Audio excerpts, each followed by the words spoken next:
kampus berlaku bagi prodi yang A atau yang B, Mas Yunus? Kalau kampus yang akan dibuatkan suratnya untuk diedarkan itu yang saya dengar adalah A, yang 17 itu. Oke. A tapi yang lama ya, bukan yang akreditasi baru, sehingga kan harus ini menyesuaikan. Baik. ISK itu konversi dari status A ke unggul atau status B ke baik sekali atau C ke baik. Jika ISK ini berhasil, maka konversi dari A ke unggul berhasil. Jika gagal, maka akan kembali kepada status awal, yaitu terakreditasi A atau B atau C jika gagal. Dinilai gagal gitu. ISK tidak bisa menaikkan atau menurunkan predikat. Jadi semula misalnya BSA itu akreditasinya peringkatnya A. Mau dikonversi menjadi unggul, kok ternyata tidak memenuhi syarat, tidak berarti bahwa BSA kemudian turun menjadi B, enggak. Jadi tidak bisa menurunkan. Atau sastra Inggris dari B, ISK-nya berhasil tapi skornya tinggi, kemudian naik menjadi unggul, enggak mungkin. Jadi B itu dikonversi menjadi baik sekali, atau A dikonversi menjadi unggul, tidak bisa turun, tidak bisa naik. Kalau gagal kembali ke status semula itu. Itu SK. Nah, untuk bisa mengisi SK, BAN PT sudah menerbitkan panduan. Saya akan share screen tapi belum bisa ya Mas Yunus. Ya nanti dikirim filenya aja, nggak apa-apa. Kenapa? Hostnya siapa ini? Hostnya siapa Pak? Oh, Mas Anu. Oke, baik. Saya tunjukkan apa dulu ini? Cara mengisinya ya. Cara mengisinya dulu ya. Atau apa? Atau cara menilai? Ngisi dulu langsung dinilai. Menurut saya ini, jadi aspek-aspek penting apa yang harus ada ya. Sehingga kalau cara mengisi saya kira nanti teknis tidak terlalu sulit. Oke, kalau begitu saya tunjukkan simple get. Ini guidance ini sebenarnya miliknya asesor. Asesor dibekali guidance ini untuk melihat apakah ISK yang diusulkan oleh program studi itu memenuhi syarat atau tidak, memenuhi aspek yang dinilai apa tidak. Itu. Ada 10 seperti yang disampaikan oleh Mas Yunus. Jadi ada 10 butir. Tetapi 10 butir ini sebenarnya adalah breakdown atau jabaran dari 4 elemen. Elemen pertama itu tentang dosen tetap, elemen kedua itu tentang kurikulum, mana nih kurikulum? Dosen tetap, kurikulum, elemen ketiga itu tentang penjaminan mutu, elemen keempat tentang pelacakan lulusan atau tracer studi. Dari 4 elemen itu menjadi 10 butir yang dinilai.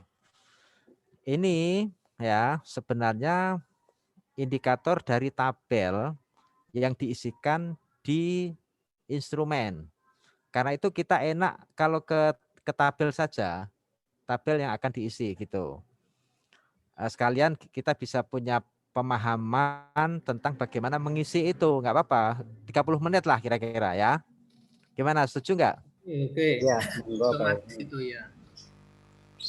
Berarti saya akan tayangin mengenai lampiran ya. Lampiran ISK.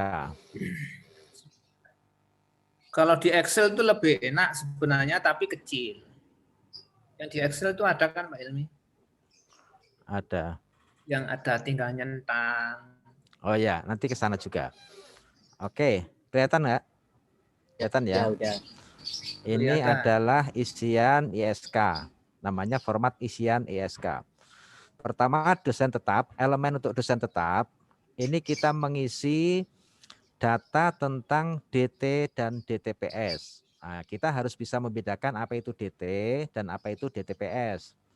Kalau DT itu adalah seluruh dosen yang bekerja di perguruan tinggi, dia dosen tetap, di perguruan tinggi, bisa di fakultas A, fakultas B, fakultas C, fakultas D. Tapi kalau di TPS itu dosen perguruan tinggi ditempatkan dan mengajar di suatu program studi, di mana bidang keilmuannya itu sesuai dengan kompetensi inti program studi. Itu namanya di TPS. Misalnya Mas Yunus itu dosen di IPS. Bidangnya adalah ekonomi IPS ya, bidangnya IPS. Karena Mas Yunus bidangnya IPS, mengajar di program studi IPS, berarti Pak Yunus itu DTPS. Tapi Pak Yunus bisa saja mengajar itu di ekonomi.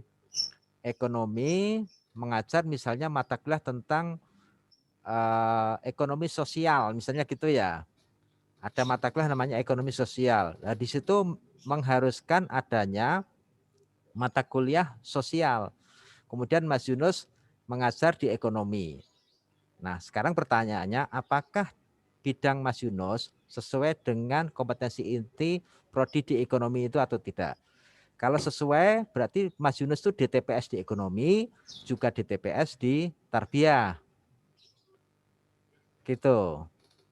Misalnya, ya misal lain Mas Aziz. Mas Aziz matematika. Sebenarnya Mas Aziz itu di Saintek, prodi matematika S1. S1 matematika.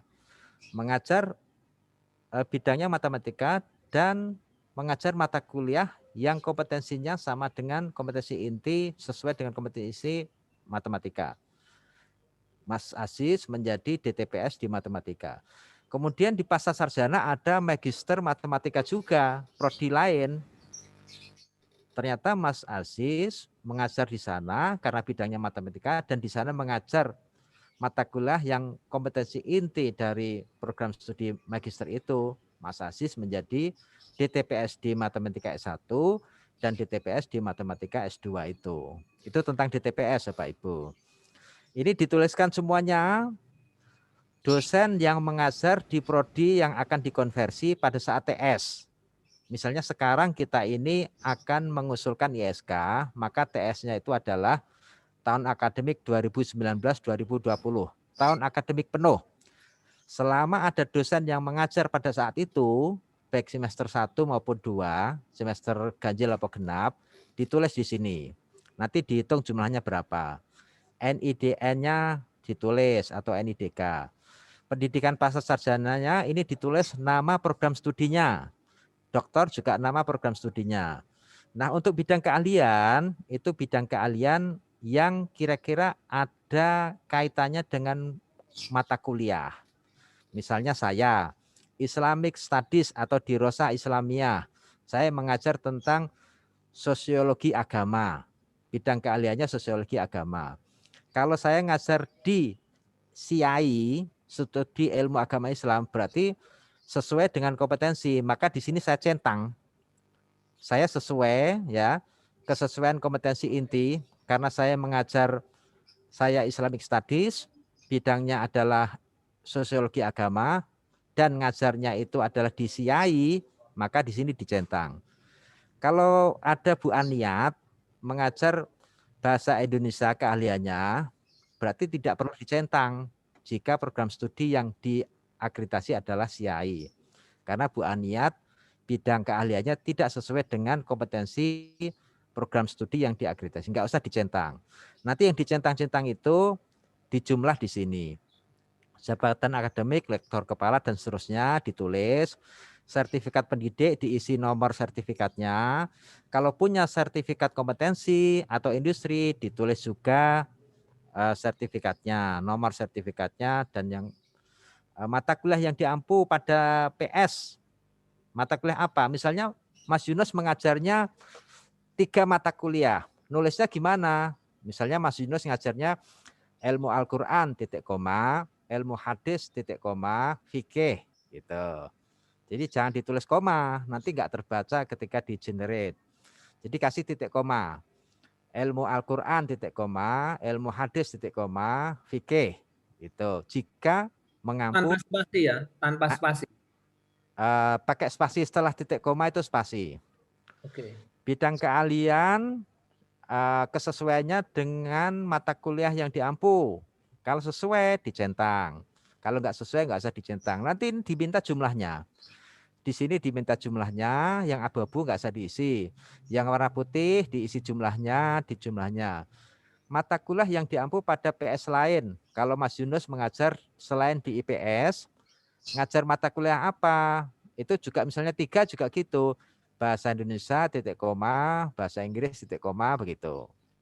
Ini tentang DTPS. Apa yang ingin dilihat adalah persentase jumlah DTPS dibanding DT. Kemudian jabatan akademiknya nanti juga akan dilihat berapa yang lektor kepala, berapa guru besar, dan seterusnya. Kemudian ke tabel berikut tentang elemen kurikulum. Nah, untuk kurikulum ini yang diisi adalah mekanisme penyusunan, evaluasi, dan pemutakhiran kurikulum. Di mana dalam pemutakhiran itu atau penyusunan itu melibatkan pemangku kepentingan baik internal maupun eksternal. Apa yang ingin dilihat di sini adalah secara ajak, secara rutin 4 tahun sekali kita melakukan pemutakhiran kurikulum. Nanti dituliskan di sini, ya. Mulai dari mekanismenya sampai keterlibatannya dalam hal ini. Nanti apa yang ingin dilihat oleh asesor kita cek di guidance nanti. Jadi saat kita mendeskripsikan kurikulum sebaiknya memenuhi beberapa butir yang ingin dinilai atau aspek yang ingin dinilai oleh asesor itu apa saja. Ya, di matriks sih ada, di matrik ada. Nah, ini adalah struktur program dan mata kuliah. Nomor 1, 2, 3 sampai seterusnya, semester 1, 2 sampai 8 ditulis kode mata kuliahnya apa saja sesuai dengan kode yang ada di PTIPD. Nama mata kuliah sesuaikan dengan apa yang ada di PTIPD. Mata kuliah kompetensi. Nah, mata kuliah kompetensi itu jika mata kuliah itu sesuai dengan kompetensi inti program studi yang diakreditasi. Misalnya di sini ada semester 1 bahasa Indonesia, padahal itu prodinya adalah ahwal sasiah. Maka kalau tidak sesuai nggak usah dicentang. Tapi kalau mata kuliah itu sesuai dengan ahwal sasiah dicentang. Misalnya di sini muamalah, mata kuliahnya namanya pengantar muamalah. Oh sesuai, dicentang gitu. Nanti dihitung jumlahnya. Jumlah mata kuliah yang sesuai kompetensi dengan kompetensi inti program studi dijumlah. Mata kuliah itu juga harus diketahui berapa jumlah SKS-nya. Kalau mata kuliah itu hanya disampaikan di kuliah saja, 2 SKS kuliah ditulis 2. Tapi kalau ada disampaikan 2 SKS tapi kuliahnya 1 SKS, praktikumnya 1 SKS ya ditulis. Sesuai dengan bobot mata kuliah itu, ya. Ini yang mau dilihat begini Bapak Ibu. Jika jumlah SKS praktikum seminar ya itu lebih dari 20%, itu skornya 4. Tapi kalau mata kuliah itu tidak ada praktikumnya, tidak ada seminarnya, tidak ada kerja di laboratorium, kurang dari 20%, skornya rendah. Yang dilihat adalah persentase dari mata kuliah yang ada praktikum, ada seminar, ada praktek lapangan itu. Minimal 20%. Maka di centangnya itu nanti akan dihitung jumlah seminarnya berapa SKS, tutorial berapa SKS, praktikum berapa SKS. Nah, sekarang dikonversi. Kalau 2 SKS dikonversi menjadi jam, menjadi berapa? 100 berapa? 2 jam misalnya, ya. Ngisinya pakai jam, ya. Coba dicek diisi ke jam pelaksanaan pembelajaran. Jadi berapa jam di situ, ya. Kemudian capaian pembelajaran mata kuliah itu mendukung capaian sikap, apa pengetahuan, apa keterampilan dicentang yang sesuai dengan di RPS. Kalau di RPS mata kuliah itu adalah untuk mendukung atau mencapai pengetahuan, ya pengetahuan saja yang dicentang. Tapi kalau untuk mendukung sikap dan keterampilan ya dua-duanya dicentang sesuai dengan itu, ya. Kemudian dokumennya berupa RPS, bisa modul praktikum, pelaksananya adalah laboratorium, pelaksananya adalah PKPBI, PKPBA misalnya. Unit penyelenggaranya itu yang dituliskan. Bisa juga yang menyelesaikan adalah program studi, atau fakultas, atau universitas, atau PTIPD, atau apa. Tergantung kepada kalau mata kuliah itu seminar, siapa yang menyelenggarakan seminar? Fakultas. Kalau itu praktikum laboratorium, unit penyelenggaranya mana? Laboratorium misalnya gitu. Ditulis sesuai dengan kondisinya. Kemudian di sini diminta berdasarkan dokumen kurikulum yang berlaku disuruh menguraikan ABC. Rumusan capaian pembelajaran berdasarkan profil. Tuliskan profilnya apa, kemudian rumusan capaian pembelajarannya apa saja. Kemudian itu perhatikan sesuai dengan jenjang KKNI.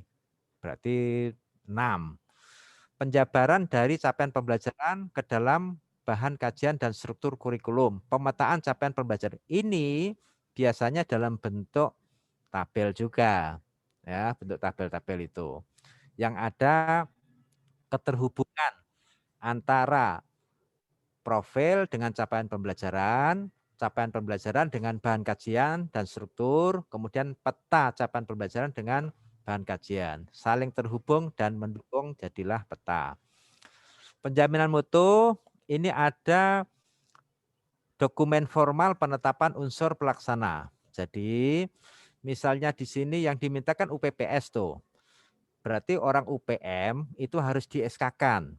Ada unit namanya UPM, pengurusnya di SK-kan, itu namanya dokumen formal, ada tugas dan fungsi, ada strukturnya.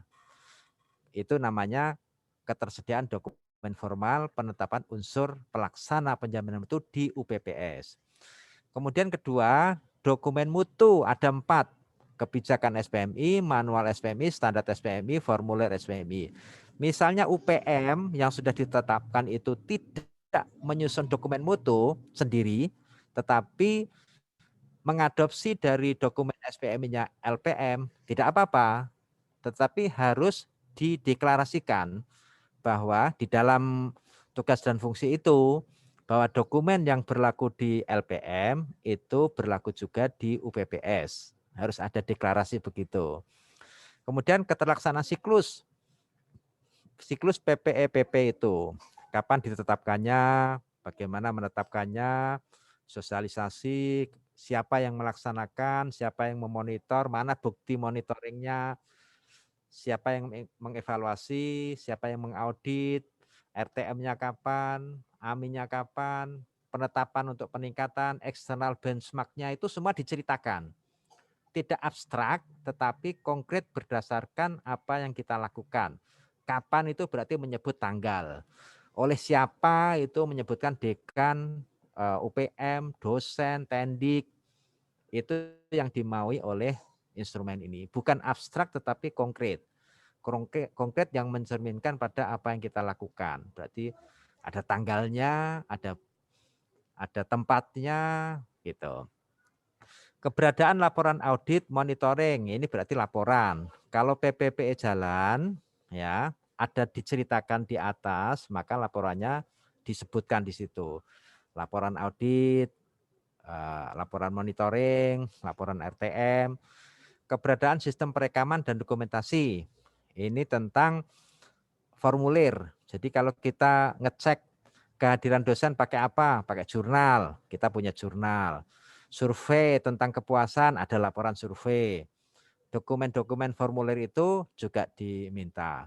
Kemudian keterlibatan pihak eksternal dalam upaya penjaminan mutu. Maksudnya adalah kita melakukan external benchmarking. Di UB itu kenapa dosen itu kok sudah harus S3, sedangkan kita masih magister. Lalu kita atas inspirasi dari eksternal itu meningkatkan standar. Seluruh dosen magister, tapi minimal 30%-nya doktor, misalnya begitu. Enggak sampai seperti 100% doktor, tetapi 30% dulu. Nah, bukti itu akan terekam dan dilaporkan di sini. Nah, ini yang pelampian asidikti, Mas Yunus. Jadi, tabel ini disuruh kita mengisi seluruh standar yang dimiliki oleh UPPS yang melampaui SNDikti. Artinya apa? UPM harus paham mana standar yang sesuai SNDikti, mana yang melampaui SNDikti, harus punya peta itu. Nah, yang melampaui SNDikti baik kualitatif maupun kuantitatif, pernyataan standarnya tuh ditulis di sini. Ada 30 ya tulis 30, ada 40 yang tulis 40. Nah, indikator kinerja ini yang merumuskan dan menetapkan adalah UPPS. Ini, indikator kinerja ditetapkan oleh UPPS. Di sini dituliskan. Nah, indikator itu tercapai enggak? Tercapai pada TS-1. Capaiannya apa? Dituliskan di sini, ya. Ini ditulis uraian bagaimana ketercapaian dari indikator itu. Nah, faktor pendukung dan penghambat ini adalah misalnya di standar ini dengan indikator begini pada saat TS tidak terpenuhi, ya, tidak terpenuhi capaiannya. Apa yang menghambat dideskripsikan di sini. Setelah itu, ya, dituliskan juga apa tindakan perbaikannya.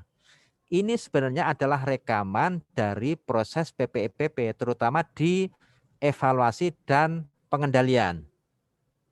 Jadi audit mutu internal menjadi penting karena datanya akan direkam di sini. Kalau kita tidak pernah melakukan evaluasi diri, tidak pernah melakukan audit, tidak pernah melakukan RTM, padahal itu ada formulir dan laporannya, maka kita nggak bisa mengisi ini kalau kita nggak melakukan 3 itu. Maka seyogyanya UPPS itu melakukan evaluasi diri, audit, dan RTM sendiri supaya bisa merekam tabel ini. Kemudian uraian tentang indikator kinerja yang melampaui itu harus diukur, dimonitor, dikaji. Nah, ini kan menunjukkan suatu pekerjaan dari evaluasi, audit, dan RTM itu sendiri. Itu diceritakan di sini, ya. Bagaimana indikator itu melampaui diukur, kapan, mengukurnya, seperti apa mengukurnya, oleh siapa, itu. Pelacakan ini elemen yang keempat. Kita Sebentar, harus melakukan. Hah? Sebentar. TS1 sama TS itu diisi centang atau apa itu? Ini diisi persentase. Oh, persentase. Persentase. Baik, lanjut. Oke, sistem pelacakan. Nah, ini kita harus, UPPS harus melakukan pelacakan. Instrumen yang dipakai itu harus dideskripsikan di sini. Organisasi yang melaksanakan tracer siapa secara terlembaga. Metodologi yang dipakai oleh lembaga itu untuk tracer macam mana. Instrumennya harus diuji dulu, reliabilitas, validitas. Kemudian penilaian, evaluasi, dan pemanfaatan itu dideskripsikan di sini. Hasilnya antara lain adalah, ya, ini kan mekanisme atau sistem pelacakannya. Sedangkan di sini adalah output dari pelacakan itu. Satu, yang dilacak itu adalah alumni 4, 3, 2 tahun yang lalu. Bukan alumni 1 tahun yang lalu atau yang fresh graduate. Atau melampaui dari 4 tahun, 5 tahun, 6 tahun. Tidak perlu dijadikan responden. Yang diminta adalah alumni 2 tahun yang lalu, 3 tahun yang lalu, 4 tahun yang lalu. TS Men 2, Men 3, Men 4 itu. Jumlah lulusan pada saat TS Men 4 berapa? Yang terlacak berapa? Kalau bisa, yang terlacak ini lebih dari 60% lah, ya. Sebenarnya batas minimal itu 30% bagi yang lulusannya lebih dari 300. Misalnya PAI dalam setahun lulusannya lebih dari 300 itu masuk tinggi, perguruan tinggi, program studi yang level tinggi. Itu respondennya minimal 30%. Tapi kalau perpustakaan karena meluluskan kurang dari 300, dia rendah. Itu harus semakin tinggi persentase yang terlacak. 50 itu batas batas limit harus di atas 50 kalau mau skornya tinggi. Ya, kita harus menarget baik itu tinggi maupun rendah 75% lah yang terlacak dari jumlah alumni kalau bisa. Kemudian ditulis hasil pelacakan itu siapa yang lulus dapat pekerjaan kurang dari 6 bulan atau di antara 6 bulan sampai 18 bulan atau lebih dari 18 bulan. Semuanya nanti akan dihitung di sini, ditulis berapa jumlahnya itu. Nah, nanti hitungannya semakin banyak persentase yang terlacak, kemudian yang dapat pekerjaan kurang dari 6 bulan lebih banyak persentasenya, skornya 4. Ya, skornya 4. Kemudian kesesuaian bidang kerja, ini juga aspek yang dinilai dalam tracer. Jumlah lulusan sama, harus konsisten. Di sini kita tulis 100, di sini TS-4 juga harus 100. Jangan sampai 101. Nanti ditanya itu loh, kok bisa di sini lulusan 100 kok di sini 101, nggak konsisten. Jumlah yang terlacak tentu sama karena dilakukan di kegiatan yang sama. Ini jumlah lulusan yang terlacak dengan tingkat kesesuaian bidang kerja yang rendah, sedang, dan tinggi. Maksudnya gimana? Ini ada keterangannya itu. Yang kategori rendah itu yang seperti apa, yang sedang itu seperti apa, yang tinggi itu seperti apa. Ya. Untuk kesesuaian bidang. Jadi nanti dikasih inilah, dikasih skala. Jadi ini termasuk sesuai bidang apa tidak? Yang sesuai bidang tuh ini. Di dalam instrumen itu ada. Yang dimaksud rendah kesesuaiannya itu seperti apa, yang sedang kesesuaiannya itu seperti apa, yang tinggi kesesuaian bidang kerjanya itu seperti apa, di instrumen sudah ada. Ya, baku dari Belmawa itu. Kepuasan pengguna itu berarti tracer lain yang dilakukan kepada pengguna lulusan kita. Kalau yang 1 dan 2 tadi kan kepada lulusan. Sedangkan yang ini tracer untuk pengguna lulusan. Jadi instansi yang ada lulusannya. Itu pun syaratnya yang lulusan tahun TS-2 sampai TS-4. Misalnya di Balai Kota Malang ada lulusan kita Pak Sutiaji, lo kan melampaui TS-4, nggak boleh di tracer itu, nggak boleh. Juga Balai Kota nggak bisa dimintai respon untuk lulusannya karena Pak Sutiaji sudah melampaui 4 tahun. Jumlah responden pengguna berapa, jumlah lulusan yang dinilai pengguna berapa. Nanti ini diisikan.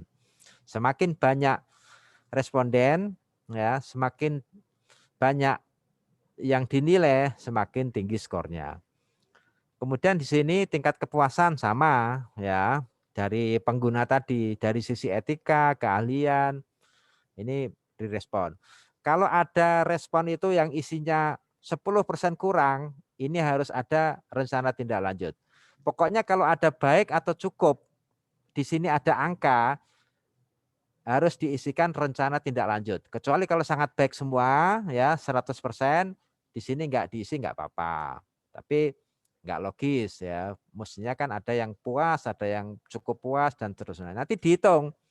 Yang sangat baik itu berapa persen, baik persen. Jadi kalau ada tulisan jumlah itu harus diisi. Itulah Bapak Ibu instrumen yang harus kita isi terkait dengan ISK itu. Saya lanjut ke ini, ke bagaimana asesor menilai tadi ya. Oh ini isian di Excel ya. Excelnya sama Mas Yunus. Jadi kita tulis nama prodi bahasa dan sastra Arab. Peringkat terakreditasi apa? A. Nomor SK Ban PT, tanggal kedaluarsa, nama UPPS, nama program tinggi, alamat. Ini ditulis. Nanti tabelnya ada 7, tinggal ngisi aja data program studi, ya, jenis program studi. Ini yang ada di UPPS. Dituliskan jenis program sarjana, magister, doktor, diploma. Nama prodinya apa, statusnya, ini yang ada di UPPS. Ya, yang ada di UPPS. Jumlah mahasiswa se-ATS berapa? Nah, ini seperti tadi. Ya, ini kan sudah ada tuh tadi DT dan DTPS. Ini kurikulum. Ya, kurikulum. Ini dan seterusnya. Ini Excel ini diunggah bersamaan dengan yang tadi, tapi dalam bentuk PDF. Sekarang asesor. Mana ini?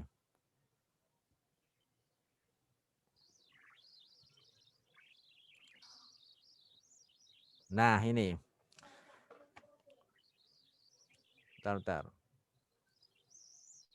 Bentar Mas Yunus ya. Oke.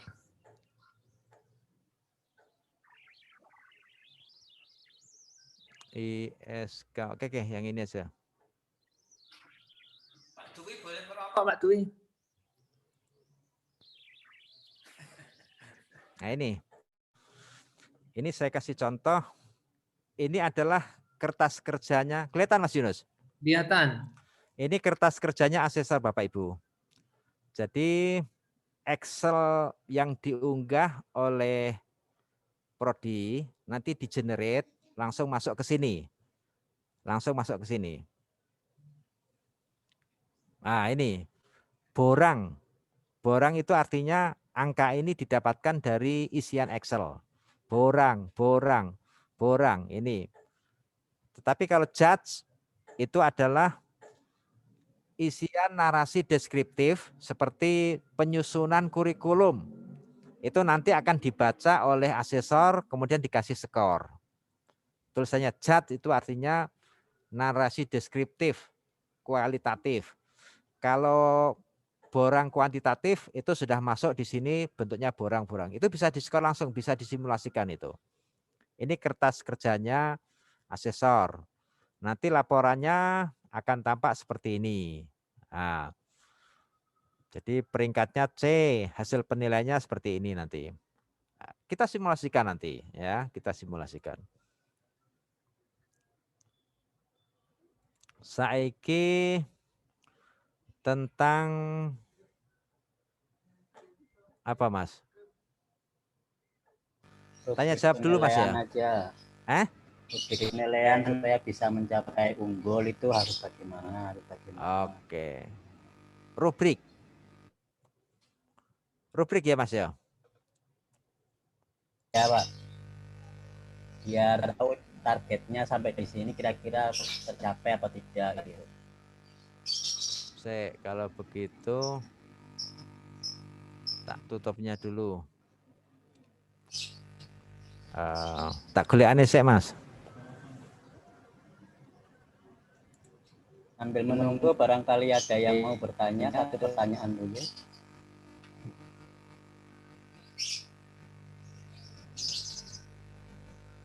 Nanti file bisa di-share. Oke, di-share. Saya coba ini, guidance dari asesor ini. Tadi kan ada 4 elemen ya. B itu artinya, B itu borang. Berarti data kuantitatif yang Bapak Ibu isikan di Excel itu B. Tapi kalau J, nah ini J nih. J itu artinya deskripsi narasi kualitatif. Seperti menyusun kurikulum, keterlibatan pemangku, itu J. Judgment, judge. J, judge. Jadi B itu borang, berarti isian Excel di formulirnya. Nah, untuk dosen tetap, itu yang dinilai apanya? Kecukupan jumlah. Kalau jumlah dosen DTPS itu lebih dari 12, skornya 4. Tapi kalau hanya 5, nanti ada rumusnya sendiri. Usahakan di setiap program studi itu minimal dosennya 12, itu skornya 4. Tapi dosen yang keahliannya sesuai dengan kompetensi inti program studi. Itu ya. Kemudian pokoknya syaratnya 12 lah kalau mau skor tinggi. Kualifikasi akademik. Jadi yang S3 berapa dibanding DTPS. Dari yang 12 itu yang S3-nya berapa.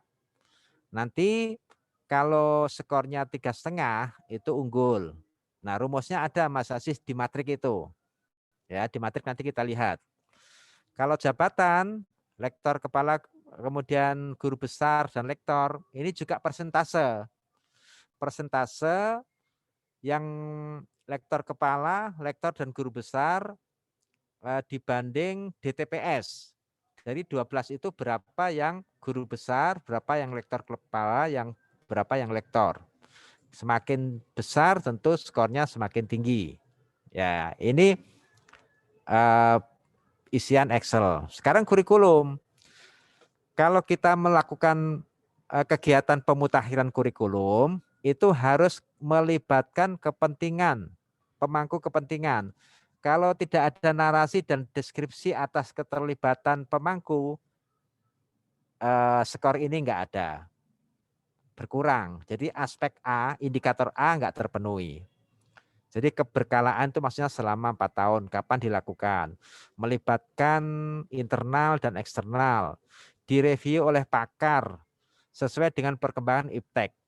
Jadi jangan Bapak Ibu ambil hanya butir 1, 2, 3 saja. 4-4-nya harus dipenuhi. Bahwa pemutakhiran dilakukan 4 tahun sekali. Melibatkan internal dan eksternal itu siapa? Eksternal itu misalnya pakar ini dari universitas mana. Direview oleh pakar juga. Bidang prodi, industri, asosiasi. Ini penuhi aja semuanya. Siapa yang mereview dari ahli bidang prodi, yang dari industri, dari asosiasi, penuhi aja, sebutkan aja.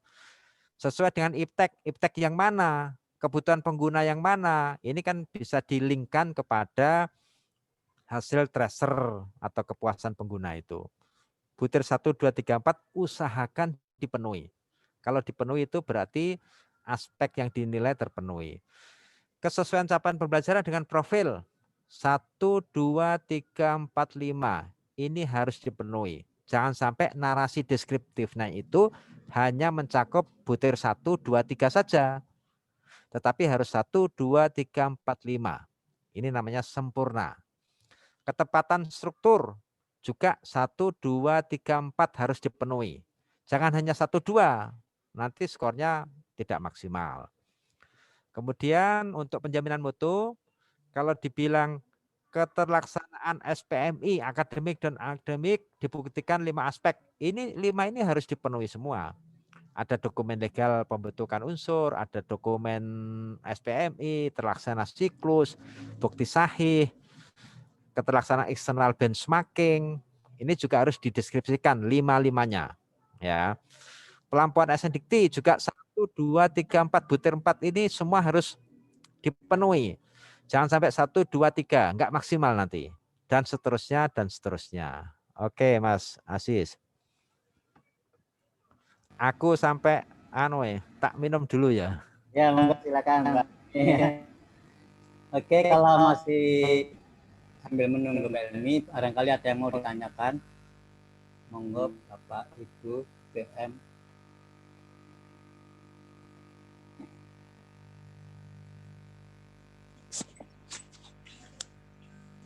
Assalamualaikum Pak Aziz, saya Pak Aziz. Waalaikumsalam. Monggo Pak Dwi, ada yang mau disampaikan? Iya, Assalamualaikum. Salam. Ngapunten lagi background-nya agak menarik.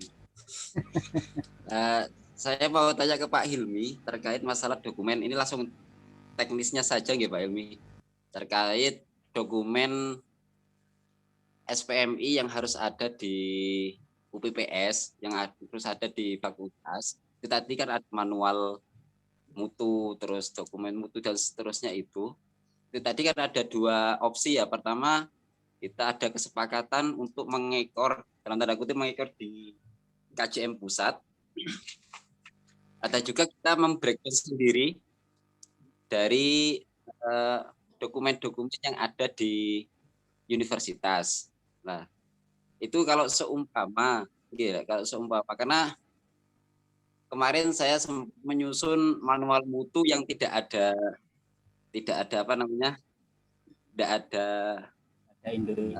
rujukannya. Enggak ada induknya. Rujukannya sempat buat sendiri dan seterusnya untuk memenuhi dari beberapa dokumen yang perlu di fakultas itu.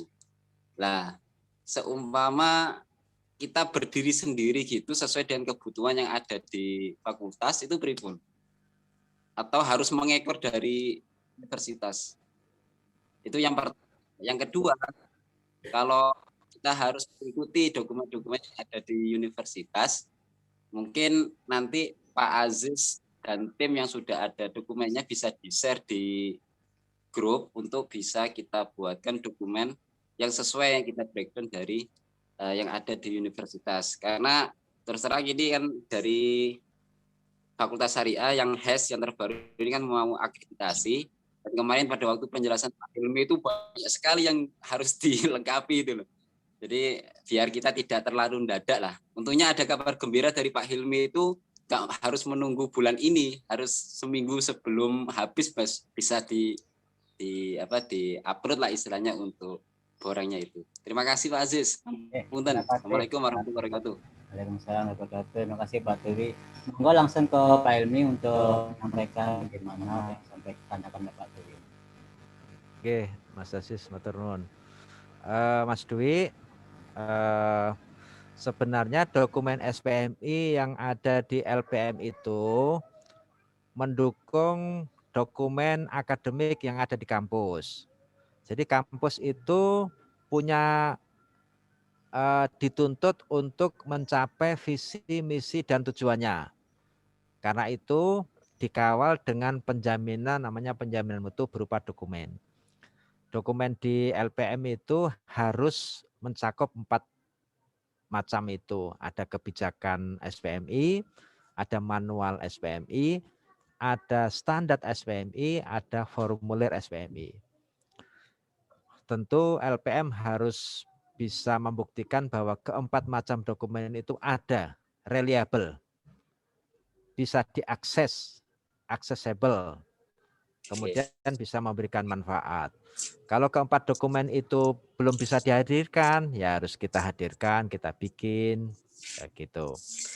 Terus kadang karena ini dokumen SPMI yang ada di LPM itu sudah dirancang melampaui SNDikT, ya, nanti LPM harus bisa menjelaskan, ini loh standar asli SNDikT, standar minimal, ini standar kita. Letak keterlampauannya itu ada di sini, Bapak Ibu, di sini. Semua harus jelas. Riwayat bahwa pernyataan standar di dokumen kita itu melampaui SNDikT harus dipetakan. Ini melampaui, bentuk pelampauannya ini. Ini yang melampaui, aslinya ini minimal, tapi kita lampaui ini, itu harus dijelaskan. Nah, sehingga teman-teman Bapak Ibu UPM tahu petanya, oh itu yang disebut melampaui. Sekarang indikatornya apa? Kalau indikatornya itu tentu sesuai dengan standar yang sudah ditetapkan oleh kampus kita. Karena kita sudah tetapkan standar yang melampaui, maka indikatornya mengikuti. Apa indikator dari pernyataan standar itu? Mungkin pernyataan standar dan indikator yang ditetapkan di LPM tidak relevan dengan UPPS atau Prodi. Nah, disitulah UPPS menetapkan standar sendiri yang spesifik, yang sesuai dengan prodinya. Kedokteran mungkin sudah mengawali. Ada beberapa standar di kita yang perlu di breakdown agar sesuai dengan kebutuhan di kedokteran. Maka di kedokteran menyusun standar sendiri, disahkan juga. Tetapi tidak boleh lepas sama sekali dari dokumen induk kita, yaitu SPMI di aras universitas. Nggak boleh lepas. Mandiri boleh mandiri, tetapi harus mandiri dalam artian membreakdown rumusan pernyataan standar yang ada di LPM. Jangan sama sekali melepas. Kuatirnya itu terlepas juga dari SNDikT sebagai standar minimal. Ya, memang kita punya keinginan untuk setiap UPPS itu punya standar yang disahkan sendiri oleh UPPS. Tetapi merujuk kepada standar yang ditetapkan oleh LPM yang mungkin masih bersifat generik itu. Ngapunten Pak Hilmi, Ya. nyalahi. Untuk Boleh. yang mengesahkan itu dekan atau kita sendiri? Yang mengesahkan adalah dekan, ditetapkan nggih? oleh dekan. Oh, nggih. Ya, disahkan oleh dekan. Nanti ada riwayatnya. Jadi proses penyusunan siapa, review, persetujuan, penetapan, pengendalian itu kan ada semua. Jadi Nggih, ada nggih. penyusunan, ada Nggih. ya, itu harus ada pejabatnya, ada tanda tangannya.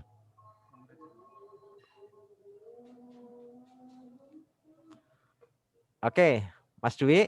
Nggih, nggih. Makasih Pak Hilmi. Oke. Terima kasih Pak Helmi, Pak Dwi. Jadi memang IPS bisa menyusun sendiri dengan breakdown dari SPNI fakultas, SPNI universitas ya. Nah, di mana SPNI universitas juga membreakdown dari SNBT. Jadi standar-standarnya tentu melebihi dari SNBT minimal sama. Dan kalau seandainya IPS memberikan tambahan standar, maka juga harus melebihi dari apa yang ditetapkan di universitas. Jadi boleh membreakdown dari universitas, tapi tentu standarnya melebihi, tidak mengurangi. Mungkin Pak Yunus ada tambahan, silahkan. Terima kasih. Ini sampai jam berapa Pak Aziz? Karena sudah melebihi target ya. Mungkin kesepakatan aja ini. Karena tidak cukup saya kira pertemuan hari ini. Nanti kita sepakati, bisa dipastikan lewat grup. Intinya satu, kita dengan membedah ISK tadi, ini terbuka ruang-ruang perbaikan. Dan kalau itu mau menjadikan sebagai sarana atau alat supaya menjadi lebih baik, saya kira ini positif. Nah, dari kepentingan kami di pengembangan standar mutu sebenarnya ada dua. Satu, memastikan dokumen-dokumen itu ada dan terupdate ya. Yang kedua, memastikan 8 instrumen survei itu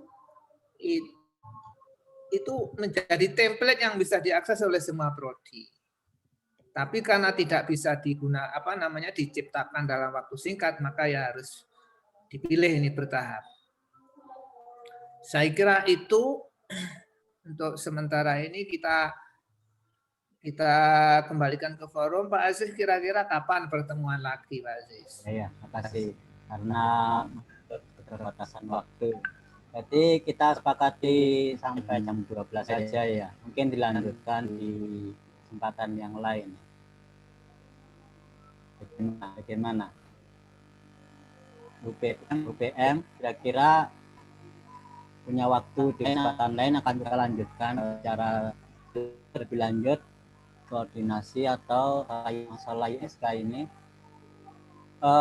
Di sini saya kira semua UPM fakultas hadir ya. Syariah ada, humaniora, psikologi, ekonomi, dokteran, pasca, saintek ini Bu Lili ya. Kalau ekonomi ada ya. Ekonomi enggak hadir.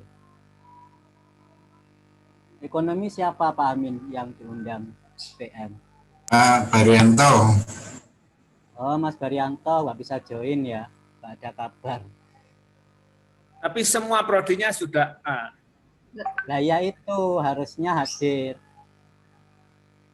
Kalau seandainya ada halangan, Bapak UPM bisa mewakilkan ke anggota UPM fakultas yang lain. Karena fakultas itu kan banyak ya dari anggota UPM. UPM mewakili fakultasnya, terutama yang sudah ada prodi yang A. Ini sangat urgent. Jadi nanti biar Pak Baryanto langsung ke LPM sendiri aja.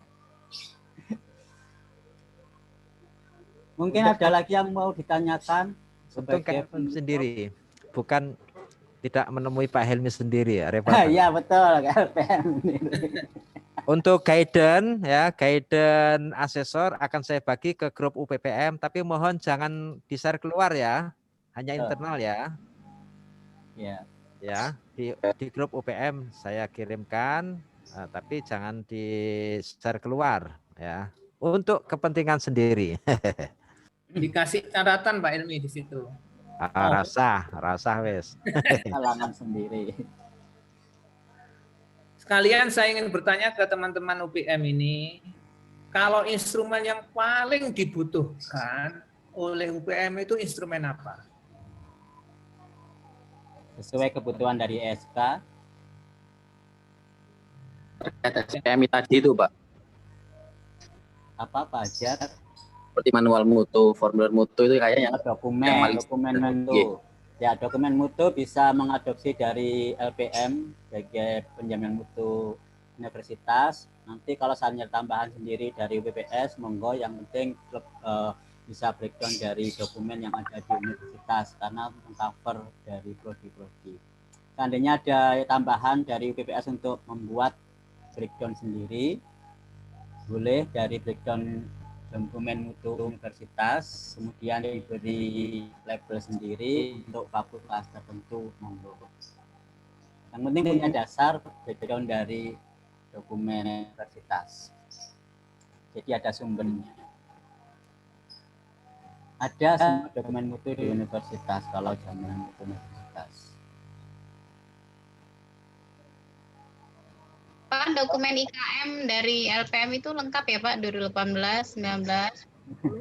Oh, komplit kalau IKM, Bu. Iya, Pak kirim juga dong ke grup yang IKM itu. Ini yang mau IKM akreditasi. itu saya kira sudah diupload di website. Oh, di website aja. Siap, terima kasih. Tapi nggak bisa di-download Pak Aziz, by password. Oh, Mari harus request. Oh, harus request. oh gitu. Iya. Nanti Harus japri, request. bawa rokok ke Pak Aziz.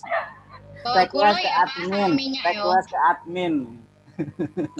Sambil bawa CK ke Pak Aziz. Enggak, yang lain barangkali dokumen yang dibutuhkan sebagai perlengkapan ISK. Kalau instrumen tracer study sudah ditangani oleh unit tertentu ya, sudah unit tertentu baru yang dikepala oleh Mas Dini ya, tracer study. Jadi nggak perlu prodi untuk melakukan sendiri. Tapi kalau sudah ada, silakan dijalankan. Seandainya memang kebutuhan mendesak, itu silakan sesuai dengan aturan-aturan dari TS yang dibutuhkan. Karena untuk SK itu kan hanya tracer study aja yang dibutuhkan. Tidak ada indeks atau pengukuran-pengukuran yang lain. Khususnya yang kalau borang untuk DT, DTPS saya kira sudah paham semua. Kalau kurikulum juga sudah paham. Barangkali ada yang mau disampaikan atau ditanyakan untuk ESK. Sekali lagi, ESK tidak mengupgrade nilai dari akreditasi, tapi cuma mengkonversi ya. Jadi B, meskipun nilainya lebih tinggi dari A, dia tidak bisa menjadi A atau unggul, tapi hanya baik sekali. Tapi kalau A, nilainya hanya bisa unggul, meskipun nilainya kurang, seandainya tidak bisa menjatuhkan nilai akreditasi A-nya. Itulah kelebihan dari SK, sehingga kita bisa mengukur secara simulasi bahwasannya seandainya prodinya akreditasinya B, nilainya bisa mengungguli A, barangkali bisa realisasi supaya bisa menjadi A, tapi tidak langsung menjadi unggul. Begitu. Sebagai kesimpulannya, ISK sangat dipentingkan tidak hanya prodi yang A, tapi juga yang lain B dan C untuk konversi. Tapi sebagai prodi A itulah yang diprioritaskan, jangan sampai A tidak mengkonversi, apalagi yang didahului oleh yang bukan A. Saya kira itu, kalau nggak ada pertanyaan yang lain karena waktunya terbatas. Pak Yunus, kita akhiri ya, Pak Yumi. Atau mau disampaikan barangkali sebagai ending, Bapak Abdul Malik. Ada yang mau disampaikan pesan-pesan? Belum juga bisa. Ini kita baru membincang permukaan dari rencana kegiatan ISK ya. Kita setuju kalau dijadwal lagi. Kapan pertemuan, malam pun nggak apa-apa ya, tidak harus jam kerja. Pokoknya kita sepakati kapan dan bisa, oke, kita siapkan link Zoom-nya gitu. Yang penting narasumbernya punya waktu luang. Tapi itu aku loh narasumbernya. Ayo, Mas Bagaimana? Aziz golek duren saiki. Ayo. Aku wis entuk honor iki. Ngono ya, waduh Iya. diwarani ae nang kampus. Jadi kita ada sambungan lagi pada hari kapan, mungkin tidak di forum ini, bisa melalui chat di grup UPM, WA, kesempatan yang kapan bisa dilanjutkan ya. Entah itu malam, sore, atau pagi karena ada kesibukan masing-masing. Namun karena sudah ditetapkan waktunya, mohon kalau misalnya ada halangan terpaksa, maka boleh diwakilkan di anggota UPM yang lain, jangan sampai ditinggalkan. Seperti Fakultas Ekonomi ini yang sangat disayangkan. Pak, gimana kalau semuanya aja diundangkan? Tadi diundangannya tuh hanya ya salah satu aja. Kalau semua anggota aja diundang supaya sama-sama menyimak dan nanti mengerjakannya biar satu pemahaman gitu loh Pak. Oh begitu. Iya. Tadi ada yang bilang gini karena maksudnya karena nggak tertulis namanya akhirnya sungkan mau ikut gitu. Nanti kalau perlu kita juga bisa diskusi tentang bagaimana mengisi borang akreditasi Ya, yang LKPS itu. Cara Ya. menyusun LED yang baik biar teman-teman UPM bisa mendampingi. Nanti saya siap lah, saya siap. Jadi Ya. agenda selanjutnya adalah tag ya. Dengan teknis sehingga mungkin perlu dilibatkan anggota UPM yang lain bukan hanya perwakilan. Betul, Ya. betul. Bisa diizinkan ya untuk anggota UPM yang lain supaya tidak kosong. Ya. Semakin banyak yang paham semakin baik. Oke, berarti disepakati boleh diundang, boleh semua anggota UPM fakultas untuk dilibatkan dalam Zoom yang akan datang. Sepakatan melalui chat grup WA UPM. Saya kira itu ada yang mau disampaikan terakhir Pak Yunus. Jadinya kapan? Sudah iqomah Mas Aziz? Sudah iqomah itu di tetangganya Mas Yunus. Imamnya Yom. Nanti kepastiannya di grup ya. Ya betul, biar nggak nambah waktu. Oke. Ya, gitu. Saya kira cukup ya. ISK ini menjadi satu pembuka ini. Banyak hal yang harus kita perbaiki. Saya sebenarnya berkepentingan IKM itu harus ada, kalau diisi hanya